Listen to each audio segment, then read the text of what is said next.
Wasit ngayon nga mga kapayat mag-ML muna tayo dito mga kapayat, nag-debs na ako. Dito nga mga kapayat, kasama ko ulit kapatid kong bunso mga kapayat.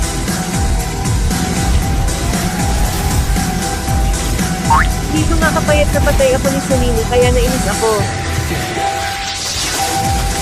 Dito mga kapayat, nahila ako ni Minsethar at namatay na naman ako, nakakabuwes at napasalamat kayo, di ako marunong neto. Dito nga kapayat, lagi ako pinapatay ng mga kalaban namin kahit si Fanny ako ang target. Dito nga mga kapayat, muntik na ko namatay, buti naka-flicker ako. Dito nga mga kapayat, ako target ni Fanny pero di niya ko napatay mga kapayat. Buti mga kapayat, siya pa napatay ko at hindi ako. Dito nga mga kapayat, napatay ko si Selena at dito mga kapayat, mananalo kami dito, panoorin ang dulo ng video na to.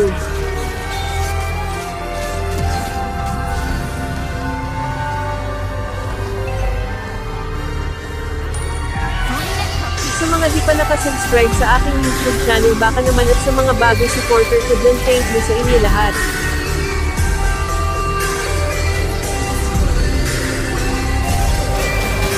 Sana sumisikat din ako tulad ni na One Fly at sina Tripting, sana may sumusuporta sa akin sa paggawa ng mga content mga kapayat.